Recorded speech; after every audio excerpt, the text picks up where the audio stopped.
Hello everyone, तो मैं हूं तिफा त्रिपाठी, आपकी अपनी होस्ट एंड दोस्त और आपकी जीएस मेंटोर्स के साथ ही। चलिए, तो आज मैं आपके सामने आज सुबह सुबह आप लोगों के सामने इसलिए मैं हूं ताकि आपके एग्जाम जो है काफ़ी पास आ गए। और जैसे कि हमने आपसे वादा किया था कि रोज़ संडे को सुबह में हमारा एक मोटिवेशन सेशन आएगा आप लोगों के लिए, ताकि जितने लोग जो है वो सो रहे हैं या जाग रहे हैं, वैसे मोटिवेशन की ज़रूरत हर किसी को होती है। तो ठीक है, अब मैं एक छोटी सी कहानी आप लोगों को सुनाने वाली हूँ। मोटिवेशन से रिलेटेड एक छोटी सी कहानी है जो आप लोगों को सुनाने वाली हूँ। आई होप ये आप लोग की मदद करेगा। तो चलिए, कहानी की जो शुरुआत होती है, ये शुरुआत होती है एक गरीब परिवार से। एक औरत रहती है, सकुबाई नाम की एक औरत रहती है, जिनके पति के देहांत के बाद उनकी मालिक स्थिति जो थी, उनकी जो फाइनेंशियल पोजीशन थी, वो काफ़ी ख़राब हो जाती है। और वो और उसका एक बेटा, छोटा बेटा जो रहता है, जिसका नाम राजेश रहता है, वो लोग एक किराए के मकान में शिफ्ट कर जाते हैं। सकुबाई बाकी घरों में काम कर करके अपना पेट पालती है। जाहिर सी बात है, पेट पालना तो पड़ेगा ही, कुछ भी कर लो। तो अपने बाकी घरों में काम करके, झाड़ू पोछा करके, खाना पका के, बाकी घरों में काम करके वो अपना और अपने बेटे का पेट पालती है। वो अपने साथ जब भी काम पे जाती थी, जब भी घरों में जितने भी उस पर वक्त मिलते थे, चाहे वो 5 घंटे का वक्त हो, 6 घंटे का वक्त हो, जितनी ज़्यादा वो घर कवर कर पाती थी, उतने घर को कवर करके वो बर्तन मांजना, खाना पकाना, कपड़े धोना, साफ सफाई करना, ये सारे काम वो किया करती थी घर घर जाके।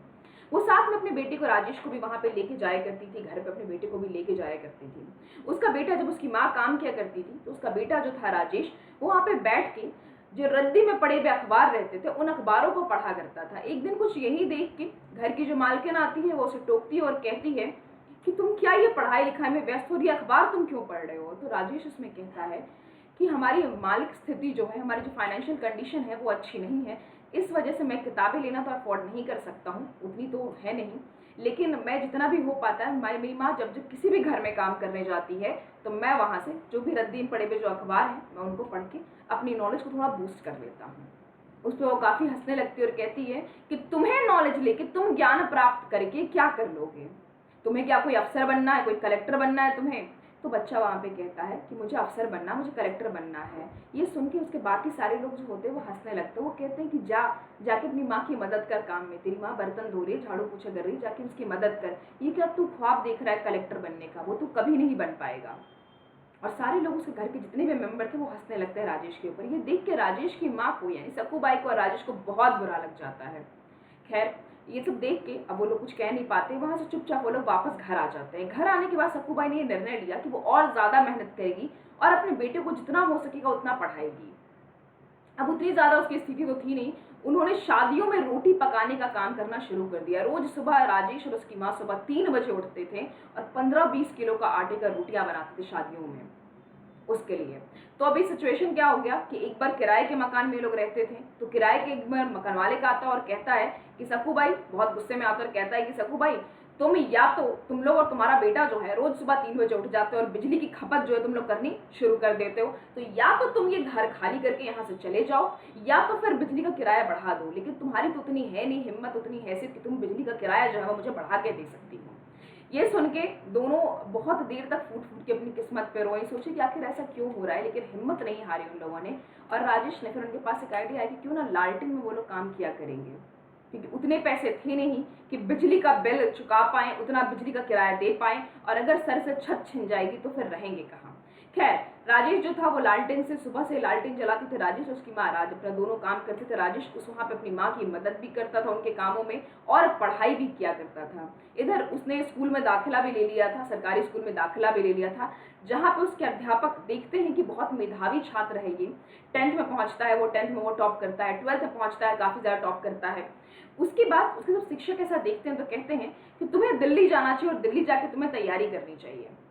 और उन्होंने उसको निर्णय लिया कि उसकी इतना मेधावी छात्र है, इसको दिल्ली भेजूंगा और इसकी देख रेख का जो खर्चा होगा 1 साल का वो मैं देखूंगा।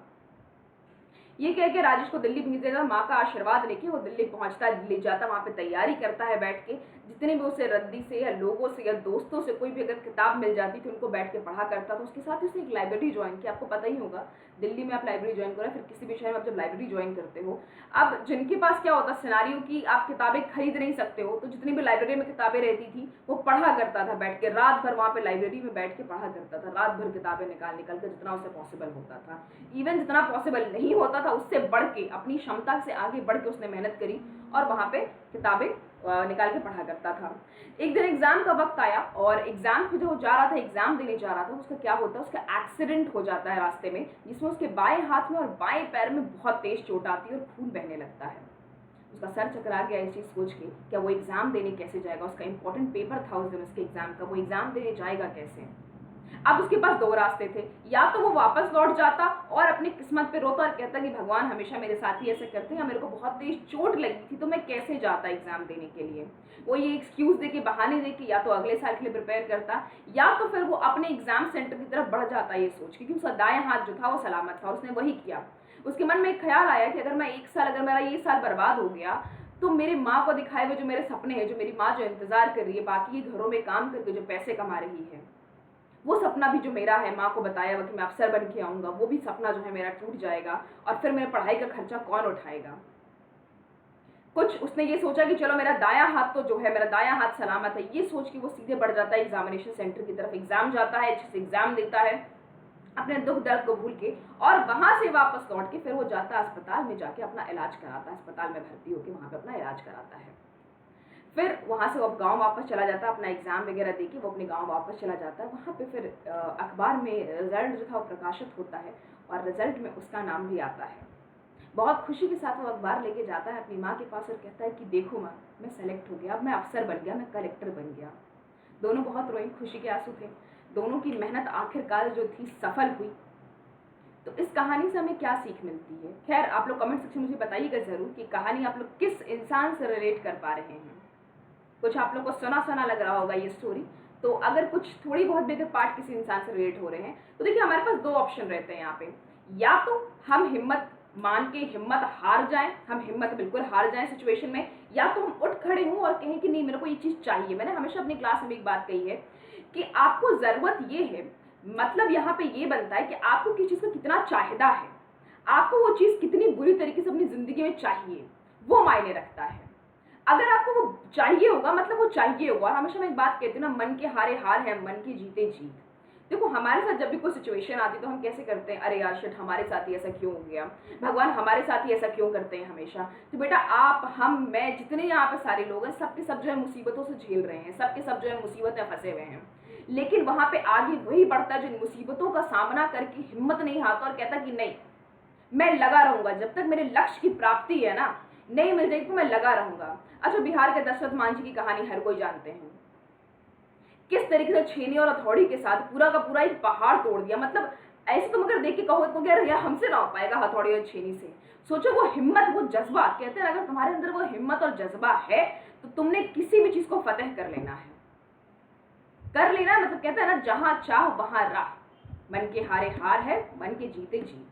आप जैसे कल एक एग्जाम का एक सिलेक्शन का एक डेट आया, पीईटी एसएसबी का एग्जाम का था, उसमें 40,000 बच्चे जो थे उन्होंने अपेयर हुए थे, 40,000 बच्चों ने फॉर्म भरा था, सॉरी 40,000 बच्चों ने वहां फॉर्म भरा था, जिसमें कि 30,000 बच्चे जो थे वो एब्सेंट थे, मात्र 10,000 बच्चों ने अपेयर हुए थे एग्जाम में। अब आप सोचिए यहाँ पे कितने सारे बच्चे ऐसे हैं जो हार मान जाते हैं सिचुएशन से, और कितने सारे लोग ऐसे हैं जो उस हिम्मत का सामना करते हैं। तो ये आप पे डिपेंड करता है कि आप किस कैटेगरी में फॉल करना चाहते हो। हिम्मत हार लेने से, एक्सक्यूज देने से कि अरे यार मेरे साथ तो घर में ये परिस्थिति थी तो मैं कर नहीं पाया। जो परिस्थिति आपके पास है, ये जो अपॉर्चुनिटी आपके पास है, अगर 1% की भी अपॉर्चुनिटी मिल पा रही है ना तो उसे छीन लो और उस जगह पे अपना झंडा गाड़ के आओ बिल्कुल। तो जैसे कि एग्जाम डिले जरूर हुए हैं आपके, एग्जाम बहुत लोग के नोटिफिकेशन भी आ चुके हैं, तो अपना जो मोटिवेशन लेवल है बिल्कुल एकदम हाई रखिए। जब तक कि कहते हैं ना लक्ष्य की प्राप्ति नहीं होगी तब तक चैन से नहीं सोना है।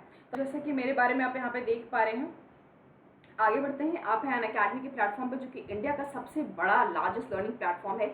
यहाँ पे आपके यूट्यूब पे फ्री लाइव क्लासेस प्रोवाइड कराई जाती हैं जिससे आपकी एग्जाम में मदद मिल सके। यहाँ पे आपको उसके साथ ही स्पेशल क्लास प्रोवाइड कराई जाती है बिल्कुल फ्री में। लेकिन बच्चा अगर आपको सिलेक्शन लेना है, देखो इन्हीं छोटी छोटी चीज़ों के लिए अगर आप कहीं और जाते हो, आपसे बहुत सारे पैसे लिए जाते हैं तैयारी के लिए, और बहुत सारे बच्चे इन चीज़ों से तैयारी से वंचित रह जाते हैं। तो यहाँ पे बहुत कम अमाउंट में, मतलब एक छोटा सा अमाउंट में आपको आपकी एग्जाम की पूरी तैयारी कराई जाती है। कहते हैं ना कि मेहनत हमारी है सारी की सारी, अब इच्छा आपकी है कि क्या आप वाकई में करना चाहते हैं या नहीं। देखिए जैसे आप प्लस कोर्स पे आते हैं, आपको बहुत सारी चीज़ें हैं जो यहाँ पे मुहैया कराई जाती हैं। जैसे यहाँ पे आपके लिए डेली लाइफ क्लासेस होती हैं जिसमें अपने एजुकेटर के साथ आप चैट कर सकते हो, डिस्कशन में एंगेज हो सकते हो, अपने डाउट पूछ सकते हो, 1 to 1 आपके डाउट्स आप पूछ सकते हो, आंसर पोल होगा और ये सब कुछ तब होगा जब क्लास चल रही होगी उस ड्यूरेशन में। लाइव टेस्ट में क्विजेस कराए जाते हैं ताकि अपनी प्रिपरेशन को आप एवेल्यूट कर सको। मॉक टेस्ट की जो वैल्यू है वो जितने भी यहाँ बच्चे हैं पढ़ने वाले उनको अच्छे से पता होगा कि मॉक टेस्ट की क्या वैल्यू होती है। स्ट्रक्चर्ड कोर्सेज रहते हैं, सारे के सारे जो कोर्सेज रहते हैं स्ट्रक्चर्ड लाइन बाय लाइन रहते हैं ताकि आप एग्जाम के सिलेबस में आपकी मदद कर सकें। अनलिमिटेड एक्सेस रहता है, आपने सब्सक्रिप्शन एक लेना है लेकिन आप अपने कोर्सेज के सारे स्ट्रक्चर्ड पे आप एक्सेस कर सकते हो, सारे कोर्सेज पे। आप यहाँ पर सब्सक्रिप्शन का पेज देख पा रहे होगे, यहाँ पे आपके लिए 1 साल के लिए, 3 महीने के लिए, 6 महीने के लिए या 1 साल के लिए, फिर 2 साल के लिए आपके लिए कोर्स अवेलेबल है। जो भी आपको लगता है आपकी सहूलियत के हिसाब से आप उसे लेके प्रोसीड कर सकते हैं। आप चाहें तो 1 साल का कोर्स ले सकते हैं, जब चाहें तो 2 साल का कोर्स ले सकते हैं। अगर आप 1 साल का कोर्स लेते हैं आपको पड़ता है 8,000 रुपये, मतलब मंथली वो और भी कम हो जाता है। अगर आप 2 साल का कोर्स लेते हैं आपको पड़ता है 9,600 रुपये, वो और भी अमाउंट क्या हो जाता है, कम हो जाता है जब आप मेरा कोड इस्तेमाल करते हैं दिव्या मैम का। हाँ, तो अनअकैडमी का आप इंस्टॉल करना आप ना भूलें। उसके साथ ही अपना अनअकैडमी का ऐप इंस्टॉल करना, अपना फोन नंबर, ईमेल आईडी से अपने रजिस्टर करना है, अंदर जाके गोल सेलेक्ट करना है, फिर आपके सामने सब्सक्रिप्शन का पेज खुलेगा। तो यहाँ पे जैसे आप मेरा कोड लगाएंगे दिव्या मैम का, यू विल गेट 10% ऑफ। चलिए bye bye, take care everyone. तो आप सभी से अपना ख्याल रखिए, मिलते हैं बहुत जल्दी।